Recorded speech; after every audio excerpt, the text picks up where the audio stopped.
Hey guys, I'm just a guy here. I'm just a guy. I'm aging. You can't get me. So this podcast basically is gonna be me just venting about stuff. Um, I just kind of hit the nail on the head of like what the crux of this would be. It's just. Listen, I'm nearing 40, and I have addictive tendencies. And when I get depressed or overwhelmed, look, I'm broke. I'm single. I'm highly educated. I'm way too talented to be happy with who I am at the age of 37. And like I'm stuck on an island in the Caribbean with 100,000 people. Ask them. Ask them if you don't believe me. They hate me. All I've done since being here is prove that if you are straight, white, broke, highly intelligent, super talented, and you don't have the riz. I think you don't have the riz to just fuck someone every night you go out, because that could be a healthy addiction you get into. You can dance like fucking, I don't know, a cross between Channing Tatum and, if that's not enough, some kind of weird psychic shaman who can predict song selections for hours by a DJ. There's an explanation, but I can do it. You piss a lot of people off because a lot of people, their life is in the club. There's a weird thing. Can we talk about this? There's a weird thing about the club, right? Like, no matter what you do in life, you go to settle who's the best in the club. For a lot of spheres. This is why, like, a lot of spheres have their own type of club. Just like, I used to fucking date someone who was a huge psychedelics advocate. They just cut out of the fucking running and contention a lot of the fucking mainstream fucking shit because they can't stand it, really. It's not conscious. They're not consciously trying to cut it out, but they do. These people, these cool nerds now making money, do end up having the frame of mind where it's like, let's just kill this fucking dumb culture. But then the club, like, who the fuck is promoting the club? Rappers. Rappers fucking rule the mainstream right now, let's be honest. I mean, what's more mainstream of a music than rap? And what, like, it encapsulates our psyche. Like, there's a guy I follow on Instagram who does, like, extreme bike stunts, parkour-esque extreme bike stunts. He has videos to, like, baller ass rap lyric fucking content holding songs. Why? Because that's how you speak to the young minds nowadays. As if your life seems to mimic baller ass rap lyrics. And the club is the epitome of this. What the fuck is going on? We're like these animals, like these storks or something. We sit there and we go, how can my example fucking show to everyone here who's listening to the same song? The song is mostly about me. And I go in and I fucking crush it by accident, because I can fucking make narratives, but then I don't crush it on the fucking scene. Like, that has its own culture with, like, its own information, I feel like. Anyway, I'm annoying enough and then dumb enough for it to be annoying.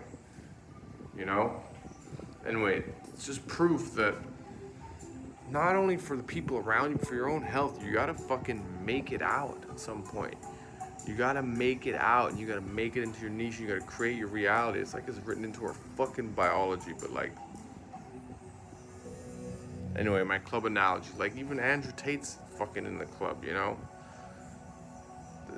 And then, like, even he gets rizzed in the club just for being there because of what people think when they see him, even though he's not doing anything.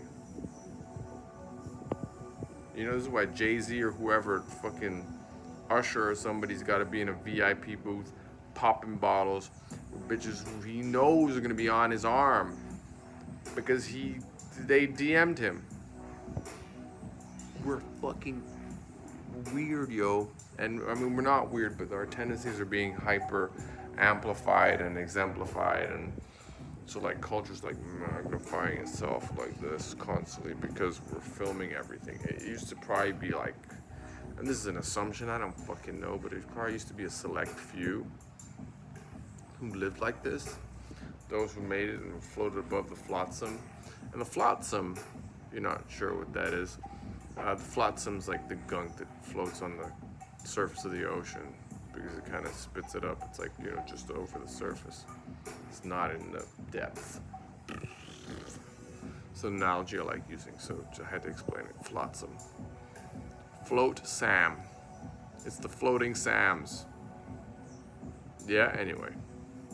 You can rewind this if you're lost. You will want to. Like my favorite rappers. It's all layers in the metaphors, bitch. Let's get some review videos to dissect this guy's fucking podcast for the people who are too inclined to fucking know and understand long form ideas. Yeah, because that's another fucking thing. Did you know if you go to university, and my ex, who was a dumbass, taught me this? Okay, she's not a dumbass. She's a brilliant person. She taught me a lot. And healing from that relationship made me a better person. Apparently, if you go to university, what it does, writing these long essays and shit, is it starts to like train a certain long form brainwave capacity. Feeling insecure about my hair right now. I'm saying a lot of shit. Gotta look really fucking good for you guys to like me and like it, right? Gotta do something charming soon, so hopefully that was, like a little, okay guys, you got me. I'm self-conscious. I'm thinking about myself now. How's my hair? Is it, ooh, I'm liking that. Yeah. Whatever that is. Let me not lose my train of thought here. Flotsam. Yeah, and the middle class probably used to be happier when it was like there was no phones. Think about this. Think about this, young people who can't fucking don't understand why old people harp on about this shit. You're like, your brains have this existential angst about like, am I your bitch to actually take on about thinking about how things were in the past? Or are you just trying to fucking make your time being alive more important than... No, it's just something that happens as you get older. You can compare more time periods and then you get a overarching picture that like shit changes a lot, and actually how shit changes, we're not really like, at some point your shit's gonna be old, and it's probably gonna happen faster and faster and faster unless like humankind starts to get scared about how fast that happens, so we just kind of buckle down on like the way new rap talks about, this is my imagination, the way new rap talks about reality. Yeah, that's terrifying, right? I mean, it's okay for a lot of young people, even like the younger generations now are getting tired of it. They're like, oh, hookup culture is brutal and da-da-da-da. So like whatever is in our hearts is kind of shining forth. Whatever is like stressful to us and fucking bad for our mental health, it's kind of like, maybe black people had to evolve out of the tension and trauma, and rap was like a route out. And then really what people are going to beg for from their most famous rap artists they've supported, because black millionaires, billionaires, and all that stuff, they need to somehow get people out into the contention of the 1% that represent their ethnicity and their culture and their ways of living. Thank God it's just rap. Think of like what other people have done to get there, like oil money, mining, gold, diamonds. Like, it's all been really horrendous. Rap, I guess, is kind of just talking really flashy about the context culturally that you grew up in. That's not bad. And basketball, now I'm finding fucking good reasons for this shit to make as much money as it does. Because these guys, they didn't have as much,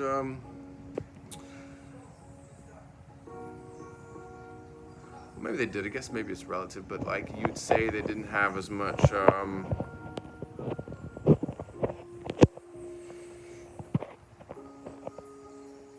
was I not recording any of that? You'd say that they didn't have as much outlets. I mean, my assumption is that being white myself, that I got exposed to a lot more. It's because I had family in a lot of places, Not even because we were super mega rich, but like, we weren't super mega rich, but rich enough to fly me out and support me living with other family members. And there's this thing, like, you can't evolve as a human past a certain, like, setting, let's call it a setting, until you've seen the way you've hardened yourself to exist and compete for a long time is really contextual. It is only important in this one place. And then, like, what's very human is that because we get uncomfortable, we force who we are to be important everywhere if we're not willing to grow, or if it's whatever we've evolved to become at a certain age, because your brain starts to get hard at 25 unless you really push it to expand, which apparently is good for your health. So that's already, I'm going to get back to this a lot in my podcast, but it's all already in the blueprint. Like, the design of God has its, like, his fail safes and his catch safes, and it's as if, like, time, I call it time. For me, God is time. Like, I'm in it. Like, and this is a good example. Like, I'm gonna refer to this a lot. Why? Because I have to exist with myself, not because I think it's true. Another thing I want to start all these podcasts with is, please remember that whatever is said in here is a thought experiment. So if you want to take it too seriously, go back to the beginning and remember this is a thought experiment. I'm just a guy trying to live. Right? With the head, the brain that keeps on going. And like, the other day I was sitting in my house hearing two workmen like argue, like debate about, I don't know, it sounded like religion, and it sounded like the fucking meaning of life. I tuned out because I just assumed they're not thinking as hard as I am, because isn't that the game of the people below? I believe some people above are just not thinking, they're just doing, like they're just living their pleasure center, which is great. That to me is godly, That to me is like, I believe our pleasure centers work for the greater good. And I believe those of us who are kind of stuck at the bottom get stuck in this ruminating cycle, and that's why that's kind of represented in Buddhism and all this stuff, is like mental masturbation, is like lower frequencies of existence. And you get these enlightened beings who just kind of like, everything they say is just say less. It's like condensed. They've mastered Riz, like saying a few words that echo in your brain that just shut you up after and get what it wants from you, except what it wants is like from God. That's what, for me, like prophetic speech is. That's what Jesus did. That's what Buddha did. They just were like, yeah, I skipped sex. I skipped wanting to fuck. I just want to enlighten people. And then people who want to fuck, people who are like Riz inclined to be alpha, are like, this motherfucker, but it doesn't get no bitches horny. It's like, I guess it's okay, but I'll follow him because he makes me feel a bit better. I'll follow him a little bit. I don't get laid that much anyway, to be honest. I'm just trying to practice Riz like everybody else. I could be like Drake. Drake will be a god in this podcast because I feel like he's the blind figurehead. Like, no, this is why so many people are happy that Kendrick Lamar's taking him down. Like, we just need to release a little bit of pressure on how god he is.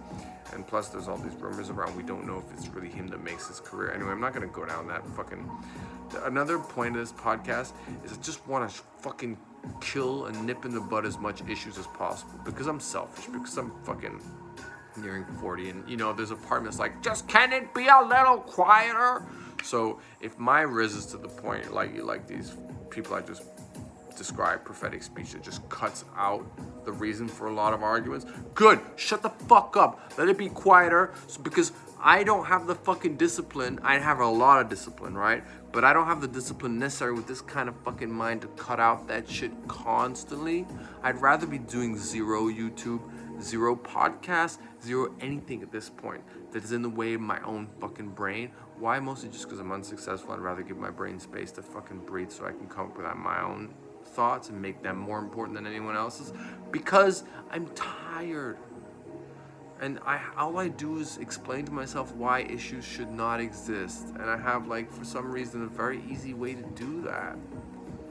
I believe technology is going to lead us to the better. I believe everything is always growing to the better, and we're just kind of like trudging out the issues in the way of that as we go along.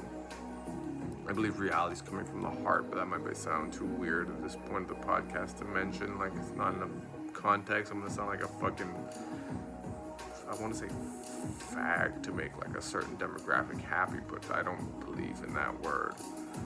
That's another thing I'm gonna do. I'm gonna use words to make certain demographics happy. So you gotta empathize with their way of using the word to understand it. Because once we start clamping down on meaning, we lose poetic license, and sometimes poetic justice is not linear. Right? Like, if you have an N-word pass, I was having this conversation with my black friend yesterday. He was like, and I've grown up with this guy since childhood. And it's like, it's so hard not using the N-word in today's rap-centric culture, at least in this part of the world. I'm in the Caribbean, in the West. It wasn't like, I spent fucking 3 years in Europe not listening to any hip-hop, not really fucking having a conversation with anyone I met about hip-hop. We were hippies. But we're also psychoanalysts, psychotherapists, healers, body therapists, just very curious people. Once you get that shit out of the way and you have a space with, like, people still have riz. Maybe they don't. Women still find certain ways of ignoring them attractive and being the center of attention. Okay, here's what I've fucking realized. No matter what you're into, there seems to have twists in the language. This is where you remember we're animals. There seems to have twists in language that you use the language to riz. It's just, you play around what you're allowed and not allowed to be like. Just like in everything else. That's what fucking, like, isn't that the human condition? That there's all these do's and don'ts, and those that make it are the ones that play around the do's and don'ts with the fucking most riz, with the best poetic license as artists of, like, the constraints of consciousness and life as it appears and manifests, right? Except those people can't even describe it this well. Why? Because, you know, there's got to be some fucking mansplainers out there who fucking just, I think people don't like mansplainers because they just dig out. They just dig out to a point where it's like, why didn't everybody just shut up now? Because I just explained everything really well.